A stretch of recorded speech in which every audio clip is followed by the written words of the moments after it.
About 700 million women alive today were married before the age of 18, and Bangladesh is one of the countries with a very high rate of child marriage. There's a big financial element in marriage in Bangladesh. So people are paying very large dowries, and dowry goes up if you get married later. So there's real financial consequences for marrying later, but it's also potentially really bad for your health to marry later.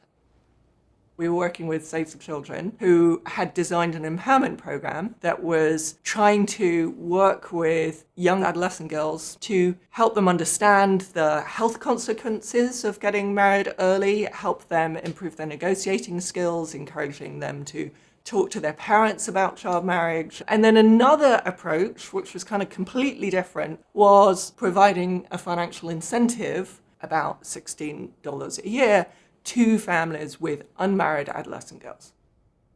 This is a randomized control trial in 460 villages in southern Bangladesh. Some of the villages were randomly chosen to receive the financial incentive. Another set received the empowerment program. A third group got both the incentive and the empowerment program, and then another group received nothing. With the incentive, there's a reduction in child marriage. The empowerment program increased education and it increased income later in life, but did not have an effect in child marriage. And there was no added benefit of having the two together.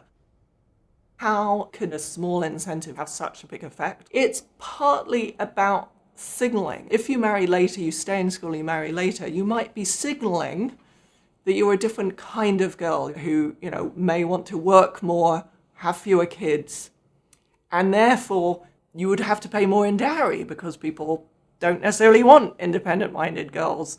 The incentive gives you an excuse to marry later that's not about your type. You can delay without signaling that you're kind of this more feisty kind of woman.